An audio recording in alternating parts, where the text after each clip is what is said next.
عنوان انتہائی اہم ہے۔ بنیادی طور پر اللہ نے اپنے دین کو بچانے اور آگے بڑھانے کے لیے جو پروگرام دیا ہے اس میں جہاد کو بڑی اہمیت حاصل ہے، اور جہاد میں شہادت کو سب سے زیادہ اہمیت حاصل ہے۔ شہادت فقط راہ خدا میں قتل ہونے کا نام نہیں، بلکہ اس للہیت کا نام ہے جس کے لیے کوئی شخص اپنی جان دین حق پر قربان کرنے کا جذبہ اپنے سینے میں پیدا کرتا ہے۔ یہی وجہ ہے کہ اللہ نے ایک آیت میں یہ فرمایا کہ ان اللہ اشتری من المؤمنین انفسهم واموالهم بان لهم الجنہ، کہ اللہ نے مومنین سے ان کی جانیں اور ان کے مال خرید لیے ہیں بدلے میں اس کے کہ ان کو جنت دیتا ہے۔ اور پھر فرماتا ہے کہ جو اپنی جانیں بیچ دیتے ہیں، اپنے مال راہ خدا میں دیتے ہیں، یقتلون و یقتلون، وہ راہ خدا میں قتل کرتے بھی ہیں اور راہ خدا میں قتل ہوتے بھی ہیں۔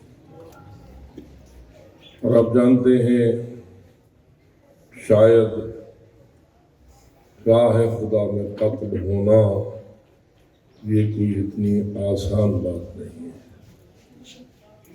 جو انسان ایک عام کانٹے کے چبھنے سے بھی گریز کرے اور پرہیز کرے، اسے اگر اپنی جان مارنی پڑے تو یہ کوئی اتنا آسان کام نہیں ہے، مگر تب مارتا ہے جب وہ جس مقصد پر اپنی جان قربان کر رہا ہے اس مقصد کو اپنی جان سے بھی زیادہ قیمتی سمجھے۔ اور یہ اللہ کا فضل ہے کہ خداوند منان نے ہم مسلمانوں کو اس جذبے سے سرشار کیا ہے کہ ہم اپنے دین اور اللہ کے دین کو اپنی جان، اپنے مال، بلکہ اپنی ہر چیز سے زیادہ اہمیت دیتے ہیں۔ بلکہ اگر کوئی دین کو اتنی اہمیت نہ دے تو شاید اس کا مسلمان ہونا ہی مشکوک ہو سکتا ہے۔ اس کو مسلمان اپنے آپ کو سمجھنا مناسب نہیں ہے۔ سچا مسلمان وہی ہے جو اپنی ہر چیز حتیٰ کہ جان پر بھی دین اور اسلام کو زیادہ اہمیت دے۔ لیکن یہ اہمیت ویسے پیدا نہیں ہوتی جب تک کہ کچھ ہستیاں ایسی نہ ہوں جو ہمارے لیے آئیڈیل کی حیثیت رکھتی ہیں۔ اس لیے کہ فقط زبانی درس دینا اتنا مؤثر نہیں ہوتا جتنا کر کے دکھانا مؤثر ہوتا ہے۔ اللہ رب العزت نے ہم مومنین کو اور اہل ایمان کو ایسے معصوم پیشوا دیے ہیں جن میں سے ہر ایک نے اپنے آپ کو دین پر قربان کرتا ہوا ثابت کیا ہے۔ یہی وجہ ہے کہ اللہ نے حضرت امیر المومنین علی بن ابی طالب علیہ السلام کہ اس جذبہ قربانی کو سلام پیش کرتے ہوئے وَمِنَ النَّاسِ مَن يَشْرِي نَفْسَهُ ابْتِغَاءَ مَرْضَاتِ اللَّهِ وَاللَّهُ رَءُوفٌ بِالْعِبَادِ کی آیت کریمہ کو نازل کیا ہے۔ یہ جذبہ قربانی اگر میں کہوں شروع تو مولا امیر المومنین علی بن ابی طالب سے ہوا، لیکن اس کی وراثت ہر معصوم نے ثابت کی اور معصومین کے مخلصین نے ثابت کی۔ جو دین کے مخلص ہیں اور حق کے مخلص ہیں ان کے اخلاص کا ثبوت اسی سے ہوتا ہے کہ آیا وہ اپنی جان سے زیادہ محبت رکھتے ہیں یا دین سے زیادہ محبت رکھتے ہیں۔ جن لوگوں نے اپنی جان کو بچایا اور رسول اور آل رسول یا دین کو قربان کیا، ان کی قرآن نے سخت مذمتیں کی ہیں۔ اور مذمت قرآن کا کرنا معمولی چیز نہیں ہے، اس لیے کہ وہ عارضی مذمت نہیں ہوتی، وہ ایسی مذمت ہوتی ہے جس نے قیامت تک دہرایا جانا ہے۔ قرآنی آیات ہمیشہ تلاوت کی جاتی ہیں اور کی جاتی رہیں گی۔ ابھی آپ ہمارے عزیزان کے اس کارنامے سے آگاہ ہو رہے تھے، جو حفظ قرآن کے حوالے سے آپ کے سامنے روشن ہوا۔ حفظ قرآن تلاوت قرآن ہے، اور تلاوت قرآن میں قیامت تک زندہ رہنا ہے، بلکہ قیامت کے بعد بھی زندہ رہنا ہے۔ محشر کے دن بھی جب جزا و سزا کا مرحلہ ہوگا تو قرآن کی تلاوت ہی انسان کو جنت کے درجات بلند تک پہنچائے گی۔ روایات میں یہ بات موجود ہے کہ حکم ہوگا آیت قرآنی پڑھتا جا اور بلند درجے پاتا جا۔ آیت قرآنی کی تلاوت کرتا جا اور اوپر والے درجے کی طرف سفر کرتا جا۔ اس کا مطلب یہ ہوا کہ قرآن نے ہمیشہ تلاوت ہونا ہے، اور جب ہمیشہ تلاوت ہونا ہے تو اس میں جن کی تعریف ہوئی ہے اس نے بھی دہرایا جانا ہے، اور جس کی مذمت ہوئی ہے اس کو بھی بار بار تکرار کے ساتھ بیان کیا جانا ہے۔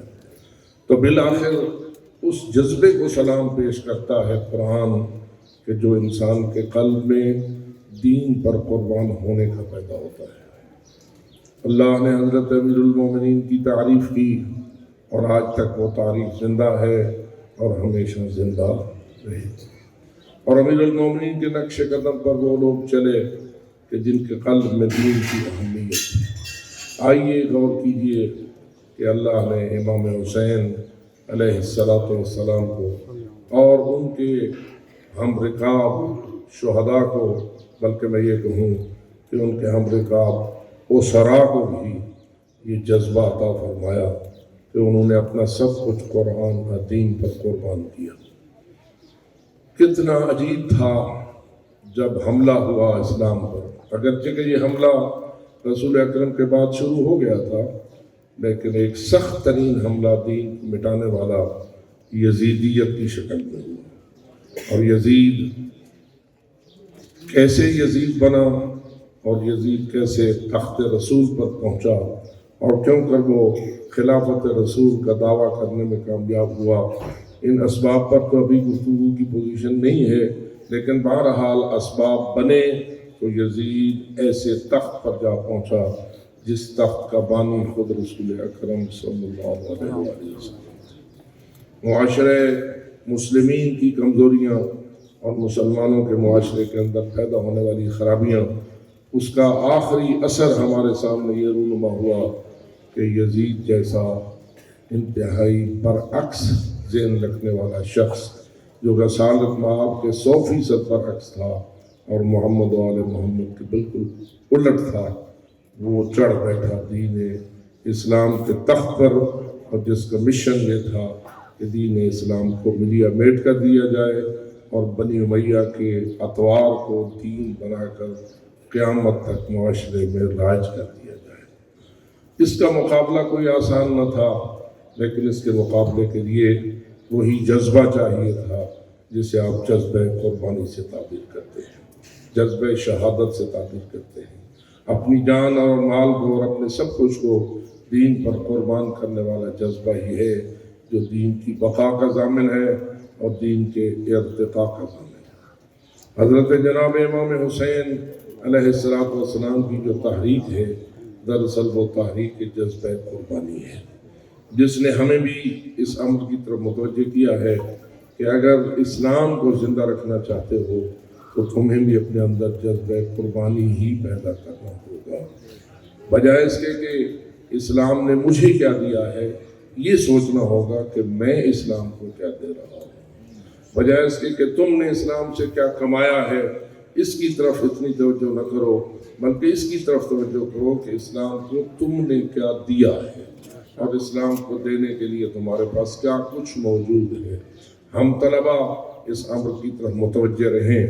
آج الحمدللہ جو دور گزرا ہے اور گزر رہا ہے، اس میں اس جذبے قربانی کی بہت زیادہ ضرورت ہے، اور الحمدللہ آج بھی اگر دین زندہ ہے اور دین پائندہ ہے تو انہی لوگوں کے صدقے زندہ ہے جن کے اندر حسینی جذبہ موجود تھا اور حسینی جذبہ موجود ہے۔ تو اس لیے میں سمجھتا ہوں کہ اس جذبے کو جتنی زیادہ پھیلایا جائے، اس کے لیے جتنی بھی کوشش کی جائے وہ بہت کم ہے۔ کہ دیکھیے کہ جذبہ قربانی پیدا کیسے ہوتا ہے۔ جذبہ قربانی اور کسی چیز سے پیدا نہیں ہوتا، مگر تب پیدا ہوتا ہے جب انسان کے اندر للہیت موجود ہو، جب اللہ کے لیے سب کچھ کرنے کا جذبہ ہوگا تو پھر قربانی کا جذبہ خود بخود بیدار ہو جائے گا۔ لیکن اللہ کی توحید پر ایمان رکھتا ہوگا تو یہ جذبہ پیدا ہوگا۔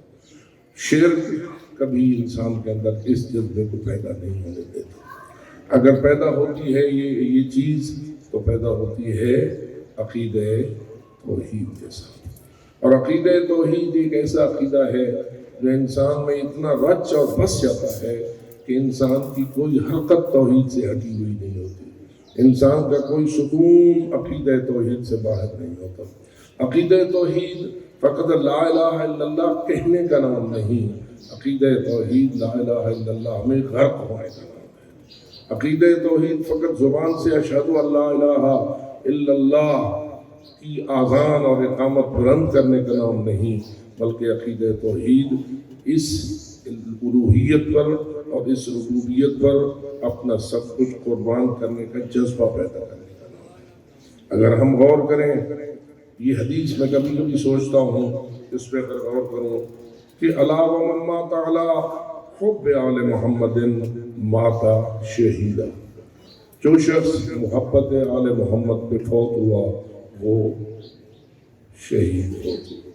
ادھر قرآن کہتا ہے کہ شہید تو وہ ہوتا ہے قتل فی سبیل اللہ، جو اللہ کی راہ میں قاتل کر دیا جائے۔ ایک بندہ قاتل ہوتا ہے تو شہید ہوتا ہے، ایک بندہ قاتل نہیں ہوتا، فقط محبت آل محمد پر فوت ہو جاتا ہے، اسے بھی رسول اکرم کی زبان پاک شہید کہہ رہی ہے۔ آخر ان دونوں چیزوں میں بنیادی طور پر کیا اتصال ہے اور کیا حقیقت پنہاں ہے؟ تو جواب یہی ہے کہ اگر حقیقتاً سوچا جائے تو محبت آل محمد اس جذبے کا نام ہے جو انسان کو اپنا سب کچھ دین حق پر قربان کرنے پر آمادہ کرتی ہے۔ وہ محبت اہل بیت نہیں کہ جو چند لفافے کمانے کے لیے استعمال کی جائے، وہ محبت اہل بیت نہیں جو تجارت دین کے لیے استعمال کی جائے۔ محبت اہل بیت اس جذبے کا نام ہے کہ جس کے لیے انسان اللہ کے دین پر اور اللہ کی راہ پر سب کچھ قربان کرنے کا جذبہ اپنے اندر پیدا کر دیتا ہے۔ اور یہی وجہ ہے کہ جب انسان دل میں جذبہ رکھتا ہو اور اللہ کے سامنے خلوص سے ثابت کر چکا ہو کہ جب بھی موقع آیا میں اپنا سر قربان کرنے سے گریز نہیں کروں گا، آگے موت کے اسباب تو اللہ کے اختیار میں ہیں۔ کسی کو اللہ قدر کے ذریعہ موت دے یا کسی کو بستر پر موت دے، یہ اختیار تو اللہ کا ہے، اور یہ فیصلہ بھی اللہ کا ہے کہ اللہ نے کس کو کس راستے سے موت دینی ہے۔ اپنا جذبہ یہ ہونا چاہیے کہ جیسے بھی مجھے اللہ کے دین پر قربانی دینا پڑی، میں قربانی دینے سے گریز نہ کروں گا۔ اس کا بعد دیگر مطلب یہ ہوا کہ محبت اہل بیت نام ہی اس قربانی کے جذبے کا ہے۔ محبت اہل بیت نام ہی اپنا سر دینے کے جذبے کا ہے، اپنا سب کچھ قربان کرنے کے جذبے کا ہے۔ اگر وہ مخلص ہے اور اللہ جانتا ہے کہ اس کے دل میں اتنا خلوص اور اس قدر محبت آل محمد موجود ہے کہ یہ اپنا سب کچھ قربان کرنے کے لیے تیار ہے، تو اس کا مطلب یہ ہوا کہ وہ چیز تو اس کے اندر موجود ہے جو کسی کو راہ خدا میں قتل کرا دیتی ہے۔ اگر قتل ہوا تو بھی شہید ہے، اور اگر قتل نہ بھی ہوا تو کم از کم وہ بنیاد تو اس کے اندر موجود ہے کہ جو اسے قربان کرنے پر آمادہ کرتی ہے۔ اور اس طرح ہمیں معلوم ہوتا ہے کہ حب آل محمد انسان کی شہادت کی بنیاد ہے۔ اگر شہادت ملتی ہے تو حب آل محمد کے سب سے ملتی ہے۔ آل محمد کون ہے؟ آل محمد وہ ہیں جنہوں نے اپنا سب کچھ اللہ کے لیے وقف کیا ہے۔ آل محمد وہ ہیں جنہوں نے اللہ کی توحید پر سب کچھ وقف کیا ہے۔ اگر توحید کا عقیدہ کمزور ہو تو کبھی بھی قربانی کے جذبہ پیدا نہیں ہو سکتا۔ الوہیت میں انسان خالص ہو، ربوبیت میں انسان خالص ہو، اللہ کو رب العالمین ماننے میں کوئی ایک ذرہ بھی ملاوٹ موجود نہ ہو تو انسان کے اندر جذبہ قربانی پیدا ہوتا ہے۔ اگر تھوڑی سی بھی ملاوٹ آ گئی تو میں سمجھتا ہوں دین میں دراصل ملاوٹ کا نام ہی تو یزیدیت ہے۔ اگر آپ یزیدیہ اور حسینیت کے درمیان ایک فرق دیکھنا چاہتے ہیں تو ایک سادہ سا فرق یہ ہے کہ یزیدیت نام ہے دین کو ملاوٹ کا شکار کرنے کا، اور حسینیت نام ہے دین کو خالص رکھنے کا۔ جب یزیدیت نے حملہ کیا اور دین میں ملاوٹیں وہ کرنا چاہتا تھا تو امام حسین نے اپنے نانے کے دین کو خالص رکھنے کے لیے اقدام کیا۔ ذرا غور کریں کیا کہہ رہے ہیں جب مدینہ منورہ سے نکل رہے ہیں، میں کسی فساد کے لیے نہیں جا رہا، میں کسی شرارت کے لیے نہیں جا رہا، میں کوئی اکڑ بازی کرنے کے لیے نہیں جا رہا، میں کوئی فساد پھیلانے کے لیے نہیں جا رہا، انما خرجت لطلب الاصلاح فی امت جدی رسول اللہ، میں اللہ کے رسول کی امت کی اصلاح کے لیے جا رہا ہوں۔ کیوں؟ اللہ یہی چاہتا ہے، اللہ کی توحید کا تقاضا یہی ہے کہ اس قسم کی کسی ملاوٹ کو کرنے کی اجازت نہ دی جائے، اور اس سلسلے میں اگر قربانی دینا ہے تو کسی قربانی سے دریغ نہ کیا جائے، حتیٰ کہ اگر علی اکبر جیسے جوانوں کی قربانی دینا پڑے تو اس میں بھی کوئی کمی نہ آئے۔ لیکن ذرا غور تو کرو کہ کتنا عجیب ہے، جب علی اصغر تڑپے اور سینے امام مظلوم پر تڑپے اور آ کے لگا تیر اور بہا خون، آپ سب اس معاملے سے آگاہ ہے، میں مصائب کو نہیں پڑھ رہا لیکن توجہ دلا رہا ہوں کہ جب لہو نکلا تو حضرت امام حسین نے اس لہو کو اپنی چلو میں لیا، علی اصغر کے لہو چلو میں لیا، آسمان کی طرف پھینکا اور یہ جملہ کہا، اے اللہ میرے لیے اس مصیبت کو برداشت کرنا اس لیے آسان ہے کہ تو دیکھ رہا۔ سبحان اللہ۔ اس مصیبت کو برداشت کرنا اس لیے میرے لیے آسان ہے کہ تو دیکھ رہا ہے۔ یعنی توجہ یہی دلا رہے ہیں نا کہ میرا علی اصغر جیسا لال اگر اس مظلومیت سے تڑپا ہے تو میں یہ سب کچھ اس لیے برداشت کر رہا ہوں کہ اللہ کے دین کی بقا کا تقاضا یہی ہے کہ اس کو برداشت کرو اور صبر کے ذریعہ اپنے دین کو ہمیشہ کے لیے زندہ رکھو۔ میں کبھی کبھی یہ بھی عرض کرنے کی جسارت کرتا ہوں، معجز نما نہیں تھے حضرت امام حسین علیہ السلام؟ کیا معجز نما تھے یا نہیں تھے؟ ہمارا عقیدہ ہے کہ کوئی نبی اتنا بڑا معجز نما نہیں جتنی کہ محمد و آل محمد معجز نما ہے۔ امام باقر کی حدیث کے مطابق 73 اسماء اعظم میں سے 72 اسماء اعظم اللہ نے محمد و آل محمد کو عطا فرمائے ہیں۔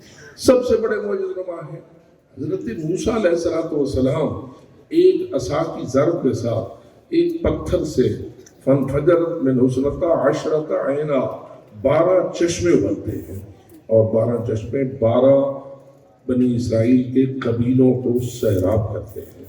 ذرا دیکھو تو صحیح، کیا تیرا مولا ایک ٹھوکر کے ذریعہ علی اصغر کے چشمے میں، علی اصغر کے خیمے میں کیا ایک چشمہ بھی نہیں ابل سکتا تھا؟ کیا ایک عادل کو اشارہ کرتے تو کیا وہ بادل آ کے اتنا نہ برس سکتا تھا کہ یہ سارے خیمے سیراب ہو جاتے؟ کا اشارہ اگر فرات کو کرتے تو کیا یہ ممکن نہ تھا کہ فرات قدموں میں آ جاتا اور ساری پیاس کے وسائل ختم ہو جاتے؟ آپ کا اور میرا عقیدہ کیا ہے؟ یہی ہے کہ امام علیہ السلام معجز نما تھے اور یہ سب کچھ اگر چاہتے تو کر سکتے تھے، لیکن کیوں نہیں کیا؟ یہ کسی اور سے سوال نہیں، یہ انہی لوگوں سے سوال ہو سکتا ہے جو معجزے کے ماننے والے ہیں، جو معصومین کو اتنا بڑا معجز نما مانتے ہیں۔ انہی سے یہ سوال ہے کہ معجزہ کیوں نہیں دکھایا؟ تو جواب یہی آتا ہے اگر معجزوں سے دین قیامت تک زندہ رہ سکتا ہوتا تو پھر معجزوں کا سہارا لیتے۔ معلوم ہوتا ہے معجزے وہ کام نہیں کر سکتے تھے جو حسین کا صبر کر سکتا تھا، معجزے وہ کام نہیں کر سکتے تھے جو مظلوم کی صبر کی تلوار سے ہو سکتا تھا۔ امام نے اپنے لوہے کی تلوار کو اتنا مؤثر طریقے سے استعمال نہیں کیا جتنا اپنی صبر کی تلوار کو مؤثر طریقے سے استعمال کیا ہے۔ اور صبر کس کے لیے کیا جاتا ہے؟ للہ کیا جاتا ہے، صبر کسی اور کے لیے نہیں ہوتا، صبر اللہ، کیونکہ اگر ہم اللہ کے لیے کسی مصیبت کو برداشت نہ کریں تو وہ صبر نہیں ہے۔ صبر وہی ہے کہ انسان للہ، اللہ کی تقدیر پر راضی ہو اور اللہ کے حکم کے مطابق کسی بھی مصیبت کو برداشت کرے اور اللہ کا کوئی شکوہ نہ کرے۔ رضم بقضاء اللہ تسلیما لامر اللہ۔ بس میں زیادہ طویل نہ ہوں، خلاصہ یہی ہے للہیت اور توحید کا اخلاص جب تک پیدا نہ ہو اس وقت تک انسان میں جذبہ قربانی پیدا نہیں ہو سکتا۔ آئیے تھوڑا سا خراج تحسین ان بیویوں کو بھی پیش کریں کہ جنہوں نے اس دین کو زندہ رکھنے میں بھی صبر کے اعلیٰ ترین مناظر دکھائے ہیں، اور اس میں کتنی للہیت ہے، اس میں کتنا خلوص ہے، اس میں کتنا جذبہ قربانی ہے، اور کس قدر صبر کے اعلیٰ ترین مقام پر فائد ہے۔ زہرا جائی ذرا اور تو کر، میں یوں کہہ کے گفتگو کو اختتام تک پہنچاؤں۔ کیا آپ سب حضرات گواہ ہیں یا نہیں کہ روایات میں یہ بات موجود ہے کہ جب حضرت زہرا سلام اللہ علیہا نے حضرت امیر المومنین کی گردن میں رسی ڈالا ہوا پھینکتا ہوا دیکھا تھا اور لے جا رہے تھے مسجد نبی کی طرف، تو بی بی نے کہا تھا میں اپنے بابا کی قمیض سخت رکھوں گی اور بد دعا کروں گی، اور بی بی چلی۔ لیکن حضرت امیر المومنین نے حضرت سلمان کو کہا سلمان ادرک بنت رسول اللہ، رسول کی بیٹی کو پہنچو اور بیٹی سے حضرت رسول سے کہو بد دعا نہ کرنا، اگر بد دعا کرو گی تو پورا مدینہ آپ ہو جائے گا۔ اور آپ سارے علماء جانتے ہیں بعض روایات یہ کہتی ہیں کہ مدینے کی دیواریں، مسجد کی دیواریں بلند ہوتی نظر آئیں، میں نہیں سمجھتا ہر ایک بلند ہوتی نظر آئیں، لیکن سلمان جیسوں کو تو ضرور نظر آ گئی ہوگی۔ اور جب انہوں نے دیکھا تو گئے اور کہا علی فرماتے ہیں کہ آپ بد دعا نہ کیجیے۔ اگرچہ کہ زہرا نے سن کر اپنے دکھ کا اظہار تو کیا، لیکن بالآخر یہی کہا اگر حکم ہے تو میں بد دعا نہیں کروں۔ میرا سوال یہ ہے کہ بد دعا کیوں نہ کی؟ اس لیے کہ دین کی بقا بد دعا میں نہ تھی، دین کی بقا صبر اور حوصلے میں تھی۔ اور اسی پر آگے بڑھتے ہوئے اگر میں کہوں اگر حضرت زہرا کی بد دعا اثر انداز ہو سکتی ہے تو کیا زہرا ثانی کی بد دعا اثر انداز نہیں ہو سکتی؟ کیا دختر زہرا کی بد دعا پورے کوفہ اور شام کو غرق نہیں کر سکتی؟ کیا ابن زیاد اور یزید کی تباہی نہیں ہو سکتی؟ ہو سکتی ہے، یقیناً ہو سکتی ہے، لیکن دیکھ تو صحیح، چادریں چھن گئیں، سارے شہید ہو گئے، خیمے جل گئے، ہاتھوں میں رسیاں آ گئیں، اور رسول کی بیٹیاں گلی گلی میں تماشا بن رہی ہیں، کوچے کوچے میں لوگوں نے ان کا تماشا دیکھا۔ کتنا سخت ہوتا ہوگا میرے دوستو قلب دختر زہرا پہ اثر جب نامحرم اشارہ کر کے کہتے ہوں گے یہ ہے علی کی بیٹی، یہ ہے زہرا کی بیٹی۔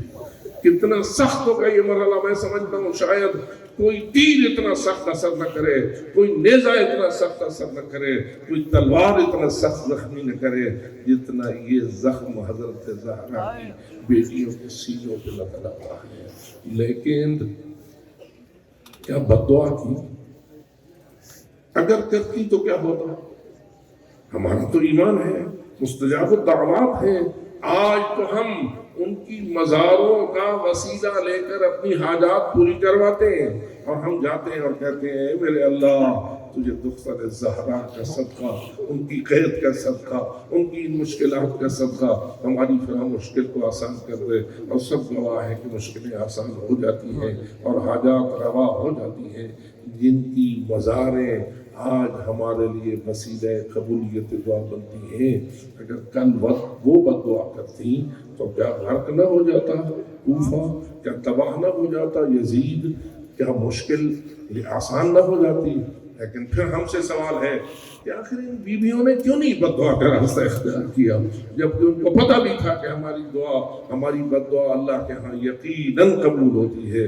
تو پھر جواب یہ آئے گا کہ دراصل جس مشن کے لیے نکلی ہوئی تھی وہ بد دعا سے نہیں کامیاب ہوتا تھا، وہ صبر اور حوصلے سے کامیاب ہوتا تھا، وہ اس صبر کی تلوار سے کامیاب ہوتا تھا کہ جس نے قیامت تک دین کو زندہ رکھنا ہے۔ آئیے آخری جملے کہوں، کیا خیال ہے ہم 15ویں صدی میں بیٹھے ہیں، سن 61 ہجری کا یہ واقعہ ہے، ان 14 صدیوں میں کوئی عزاداری نے دین بچایا ہے؟ ان 14 صدیوں میں ہم اپنی بات کر رہے ہیں، دوسرے لوگ جو تصور کریں ان کی بات علیحدہ ہے۔ ہم کیا سمجھتے ہیں، کیا عزاداری دین کی بقا کا باعث بنی ہے یا نہیں بنی ہے؟ اگر نہیں بنی ہے تو بات ہی اور ہے، اور اگر ہمارا ایمان یہی ہے کہ دین کی بقا کا باعث بنی ہے تو عزاداری کی بنیاد وہی قربانی ہے نا جو دی گئی۔ اگر قربانی نہ ہوتی تو عزاداری کہاں ہوتی؟ کون تذکرہ کرتا ہوگا؟ اور اگر تلوار چلتی نا، جیسے علی کی تلوار چلی، تو علی کی تلوار نے وہ فائدہ نہیں دیا جو علی کے صبر میں تھا۔ علی کی ذوالفقار نے دین کو اس مقام تک نہیں پہنچایا جہاں امام حسین کے صبر نے دین کو پہنچایا ہے، اور جہاں دیگر ائمہ ہدیٰ کے صبر نے پہنچایا ہے۔ تو اس لیے میں سمجھتا ہوں ان اللہ مع الصابرین کا یہ جملہ جو ہے یہ اس امر کی طرف بھی اشارہ ہے کہ یہ شخصی حمایت اور شخصی ساتھ انسان کو صبر کے ذریعے حاصل نہیں ہوتا، بلکہ اللہ کی طرف سے نصرت اجتماعی صبر پر بھی حاصل ہوتی ہے۔ اور اگر ہم ایک ایسی قوم ثابت ہوں کہ جو صابر قوم ہو، جو حوصلے والی قوم ہو، جس میں للہیت ہو، جس میں عقیدہ توحید راسخ ہو، جس میں اللہ کے لیے سب کچھ کرنے کا جذبہ ہو، تو پھر میں سمجھتا ہوں کہ کوئی طاقت نہ کبھی شکست دے سکی ہے اور نہ شکست دے سکے گی۔ اس وقت جو صورتحال ہماری قوم کو درپیش ہے، اللہ ہماری قوم پر اور زیادہ اپنی رحمتیں اور برکتیں نازل کرے۔ اگرچہ کہ دشمنوں نے ایک ہو کر ہمارے تمام مومنین کے علاقوں کو نشانہ بنایا ہوا ہے، لیکن پھر بھی دلیل اس امر کو ثابت کرتی ہے کہ انقلاب کامیاب ہوا، حزب اللہ کامیاب ہوئی، کربلا کامیاب ہوئی، عراق آزاد ہوا، پاکستان میں ہزاروں خون کی ندیاں بہائی گئیں، لیکن اس کے باوجود ہم نے اپنی ہمت نہیں ہاری۔ یہ ہمت ہم میں کس نے پیدا کی؟ کربلا نے پیدا کی۔ یہ جذبہ ہمیں کس نے دیا؟ عزاداری نے دیا۔ یہ جذبہ ہمیں کس نے دیا؟ حسینیت نے دیا۔ تو اس لیے میں سمجھتا ہوں کہ حسینیت برائے خدا ہے، حسینیت للہیت پر مبنی ہے۔ للہیت عقیدہ توحید سے پیدا ہوتی ہے، شرک سے پیدا نہیں ہوتی۔ خداوند تعالیٰ ہمیں شرک سے پاک رہنے کی توفیق عطا فرمائے اور توحید میں مخلص ہونے کی توفیق عطا فرمائے۔